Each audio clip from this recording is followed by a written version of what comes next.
Episode की starting वहीं से होती है जहां पर सियोंग ली बियोन से बार बार पूछ रही थी कि कहीं सच में तुमने उस मिनिस्टर को तो नहीं मार दिया। बियोन कहता है कि क्या तुम्हें मेरी बात पर यकीन नहीं है? अगर मैंने सच में उस मिनिस्टर को मार दिया होगा तो क्या तुम मुझे एक मर्डरर समझोगी और फिर से भाग जाओगी? सियोन शॉक्ड हो जाती है, जिसके बाद ली बियोन कहता है कि वो बंदा खतरनाक है, बस इसीलिए मैं तुम्हें उससे दूर रहने के लिए कह रहा हूँ और अभी मुझे यहाँ से चलना चाहिए। सियोंग कहती है कि मेरे कहने का मतलब वो नहीं था। बचपन में जब तुम अपने खूनी हाथ लेकर मार्केट में घूम रहे थे तब तुम्हें सारे ही लोग देख रहे थे, तब से ही लोग तुमसे काफी ज्यादा डरने लगे और तुम्हें हंटर डॉग कहने लगे। मैं चाहती हूँ कि लोग तुम्हारे बारे में ये सारी अफवाहें उड़ाना बंद कर दें। तुम्हें उन लोगों की गलतफहमी को दूर करना चाहिए। ये सुनने के बाद ली बियोन कहता है कि तुम तो कहती थी कि मेरे बारे में सब कुछ जानती हो पर तुम अब तक मुझे नहीं जान पाई। जिसके बाद वो सैड होकर बाहर आ जाता है। बाहर उसे उसके सलाहकार देख लेते हैं और कहते हैं कि लगता है आपका सियोंग मैडम से झगड़ा हो गया है, आपका चेहरा देखकर ही पता लग रहा है। वैसे टेंशन लेने की कोई भी जरूरत नहीं है, कपल्स में ऐसा होता रहता है। ली बियोन की ये पहली लड़ाई होती है, इसीलिए वो काफी ज्यादा परेशान हो जाता है। नेक्स्ट सीन में हम सियोन ग्योंग को देखते हैं। उसके पास यूने आती है और कहती है कि तुम मुझसे क्या चाहते हो? तो यहाँ पर सियोन कहता है कि तुम सियोंग की बहुत ही अच्छी दोस्त हो, तुम्हें उसकी ऐसी अच्छी दोस्त बनकर रहना होगा। अब मैं जो कहूँगा तुम मुझसे वही कहोगी। कहीं ना कहीं इन दोनों का ही गोल सेम होता है। ये दोनों ही ली बियोन को बर्बाद देखना चाहते हैं। अब ये दोनों एविल एक हो चुके हैं तो कहानी और भी ज्यादा इंटरेस्टिंग होने वाली है। सियोन ग्योंग से अभी सियोंग के पास जाने के लिए कहता है। नेक्स्ट सीन में हम यूने को सियोंग के पास देखते हैं। उसके आने से पहले सियोंग काफी ज्यादा परेशान थी और सोच रही थी कि कहीं मैंने कुछ ज्यादा तो नहीं कह दिया। वो कितना ज्यादा परेशान दिख रहा था। तभी डोर नॉक होता है और उसे पता चलता है कि यूने उससे मिलने के लिए आई है। यहाँ पर यूने उससे यही कह रही थी कि सारे ही लोग बातें कर रहे हैं कि कैसे ग्योंग ने मिनिस्टर को जान से मार दिया। ऐसे भी वो यहाँ पर बस यही कहने के लिए आई थी। साथ में वो ये भी कहती है कि किंग के ऑर्डर से ही प्रिंस ग्योंग ने ऐसा किया होगा। यही रीजन है कि सारे ही लोग प्रिंस से काफी ज्यादा डरते हैं। यहाँ पर सियोंग तो और भी ज्यादा परेशान हो जाती है क्योंकि वो नहीं चाहती थी कि वो किसी का भी मर्डर करे, पर अब कहीं ना कहीं उसे भी लोगों की बातों पर यकीन होने लगा था। ये सीन यहीं पर कट हो जाता है। नेक्स्ट सीन में हम दोवा को देखते हैं जो टेम्पल में मेडिटेशन कर रही होती है और कहती है कि मुझे खुद को इनोसेंट प्रूव करना ही होगा, मुझे कल्प्रिट को पकड़ना होगा। हाँ, मतलब इस बेचारे को फंसाया जा रहा है तो अब ये खुद ही उस क्रिमिनल को ढूंढने वाली है। यहाँ से वो चोरी चोरी चुपके बाहर निकल जाती है और एक मिनिस्टर के ऊपर नजर रखे हुए थी। दोवा एक बंदे पर नजर रखे हुए थी। तभी वहाँ पर यूने आ जाती है और उसे अचानक से डरा देती है। जिसके बाद दोवा कहती है कि तुम्हारी हिम्मत कैसे हुई? जिसके बाद वो कहती है कि क्यों ना मैं यहाँ पर मिनिस्टर को बुला लूं। दोवा तो उसका मुंह ही पकड़ लेती है। जिसके बाद यूने उसे अपने गंदे हाथ दूर रखने के लिए कहती है। तभी वहाँ पर कुछ लड़कियां भी आ जाती है जो दोवा के ही बारे में बुरा भला कह रही थी। वो लोग यहाँ पर यूने से बहुत अच्छे से बात कर रहे होते हैं और दोवा भी लाइक कि ये बहुत ज्यादा बुरी है और हमें इससे दूर रहना चाहिए। जिसके बाद वो यूने को लेकर वहाँ से चले जाते हैं और दोवा कहती है कि मुझे तो बस कल्प्रिट को पकड़ना ही होगा। यूने जैसे ही अपने घर पहुँचती है तो उसकी मुलाकात सू ग्योंग से हो जाती है जो उससे कहता है कि मुझे तुमसे कुछ जरूरी बात करनी है। लास्ट एपिसोड में ये मेंशन करना मैं भूल चुकी थी कि उसे वही पेपर मिल गया था, वो भी यूने के घर से। प्रेजेंट में वो उसे वही पेपर दिखाते हुए कहता है कि इन सब का क्या मतलब है। ये सुनने के बाद यूने कहती है कि अब मैं तुमसे कुछ भी छुपाना नहीं चाहती, जैसा तुम सोच रहे हो वही सच है। हाँ, मैंने ही सियोंग को किडनैप करवाया था और वो सारा काम भी मेरा ही था। ये सब सुनने के बाद सू ग्योंग काफी ज्यादा शॉक्ड हो जाता है और कहता है कि तुम ऐसा कैसे कर सकती हो? तुम्हें सबके सामने कन्फेस करना होगा। तुम कन्फेस कर दो, मैं तुम्हारी हालत को समझ सकता हूँ। ये सुनने के बाद यूने परेशान होकर कहती है कि जिसके पास सब कुछ हो वो मेरी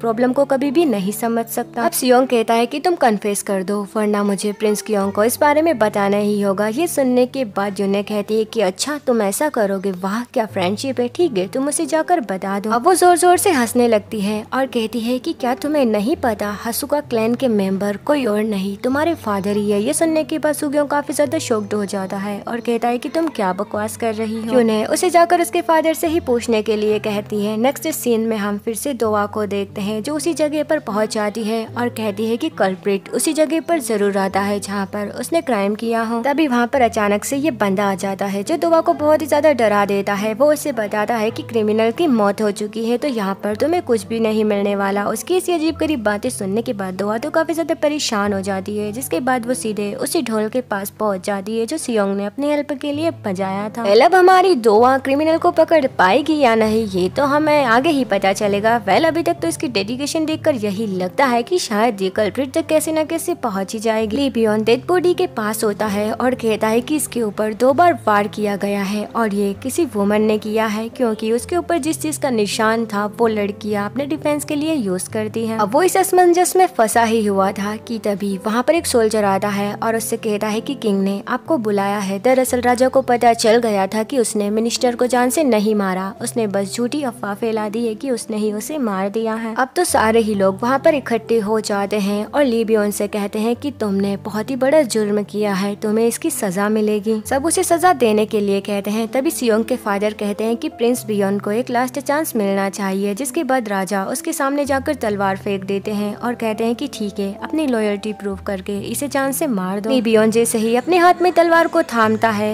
उसी वक्त वो बंदा कहने लगता है कि तुम्हारी वजह से मैं अपनी बेटी की शादी को अच्छे से अटेंड कर पाया, अब तुम मुझे मार दो। पर ली बियोन उसे जान से नहीं मार पाता। तभी सियोंग ग्योंग पीछे से आकर उसे मार देता है। जाहिर सी बात थी कि हमारी सियोंग की वजह से ली बियोन ने उस बंदे को जान से नहीं मारा। अब हमारे ली बियोन की पोजीशन को छीन लिया जाता है। वो जैसे ही बाहर आता है तो सियोंग ग्योंग उसका मजाक उड़ा रहा था कि तुम तो किसी भी काम के नहीं हो। अब हम फादर को घर पर देखते हैं जहाँ पर वो सियोंग को बता रहे थे कि उसने उस मिनिस्टर को जान से नहीं मारा, बस उसने अफवाह फैला दी, जिसके बाद सारे ही लोग उसे एक मर्डरर समझने लगे थे। पर अब उसकी पोजीशन भी छीन ली गई है। अब उसे ली बियोन की काफी ज्यादा फिक्र होने लगती है और वो कहती है कि मैंने उसे क्या कुछ नहीं कहा, मुझे वैसा नहीं कहना चाहिए था। इधर सू ग्योंग अपने घर पहुंच जाता है और अपने फादर से जब असुका क्लैन के बारे में पूछता है तो उसके फादर भी उसे बता ही देते हैं कि हाँ, मैं उस क्लैन का मेंबर हूँ और हम दोनों को एक मिशन पर जाना है। ये सुनने के बाद वो काफी ज्यादा इमोशनल हो जाता है।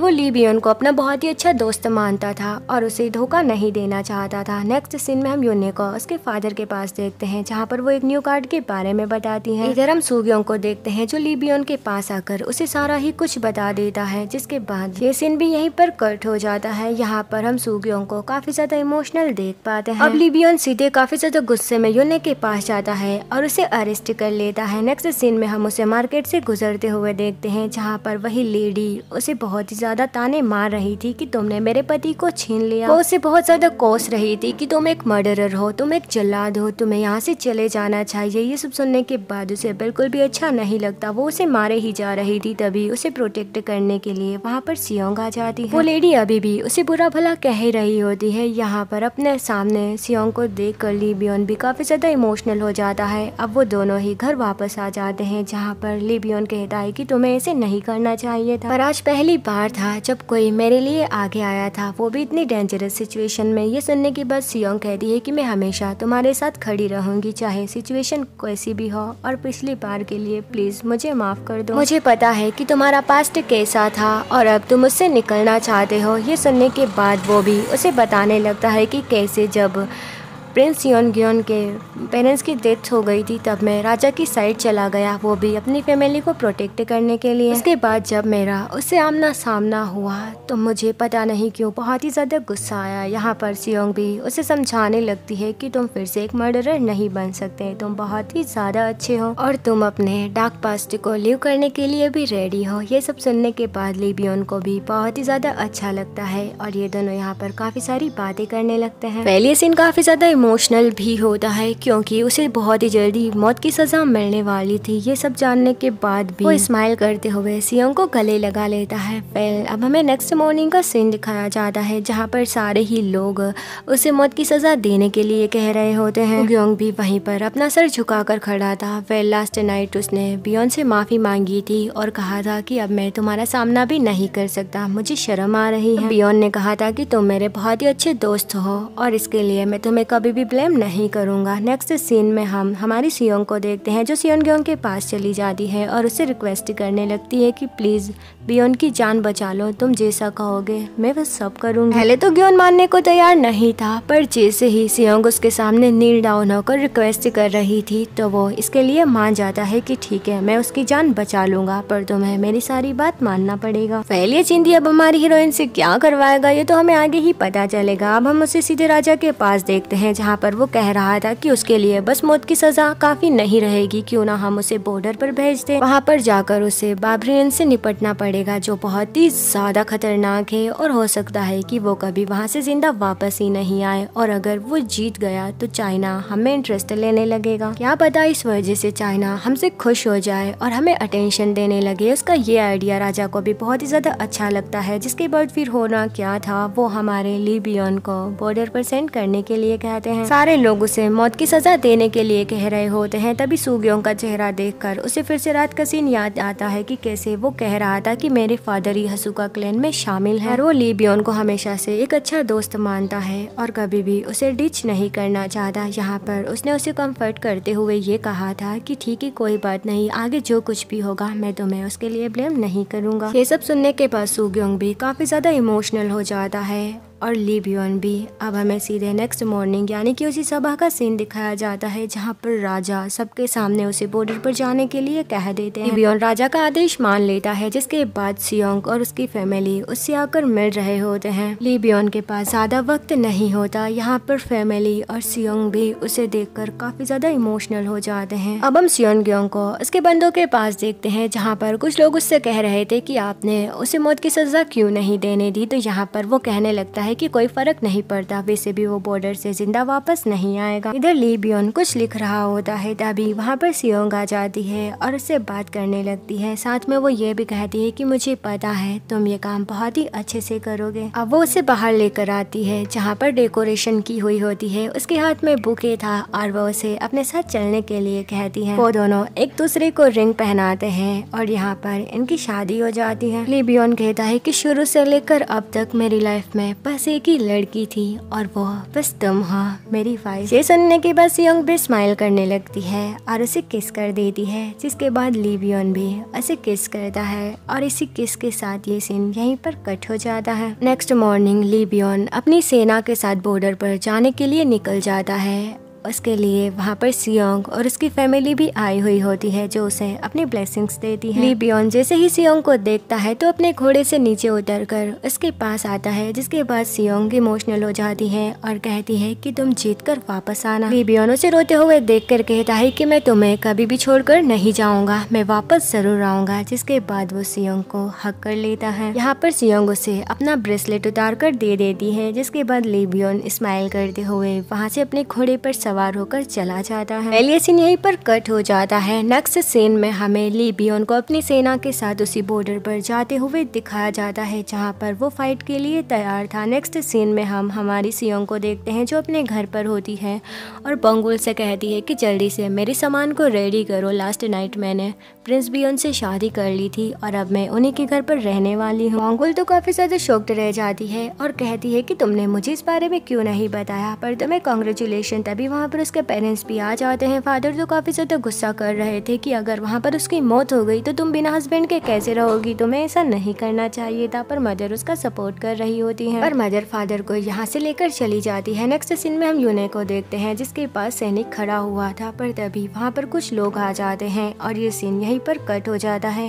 मतलब हमें पूरा सीन नहीं दिखाया जाता कि वहाँ पर हुआ क्या है। या तो कोई यूने को बचाने के लिए आया होगा या फिर उसे मारने के लिए। अब हम हमारी सियोंग को देखते हैं जो वापस जाने के लिए तैयार थी। वो जैसे ही कुछ सामान को लेने के लिए अपने ड्रॉर को ओपन करती है तो उसके हाथ वही चीज लग जाती है जो हमने रियल लाइफ में देखी थी। उसे टच करते ही उसके सर में दर्द होने लगता है और वो वहीं पर बेहोश हो जाती है। दूसरी तरफ ली बियोन भी बॉर्डर पर पहुंच चुका था जहाँ पर सामने वाले लोगों से वो लोग फाइट करने लगते हैं। यहाँ पर ली बियोन सारे ही लोगों को चुन चुन कर मार रहा होता है। एंड इसी के साथ ये एपिसोड यहीं पर खत्म हो जाता है। आगे की स्टोरी जानने के लिए हमारे साथ बने रहिए। अगर आपको ये वीडियो पसंद आई हो तो चैनल को सब्सक्राइब, वीडियो को लाइक एंड कमेंट जरूर कर देना। जल्दी मिलेंगे नेक्स्ट न्यू एपिसोड में, तब तक के लिए स्टे सेफ एंड बाय।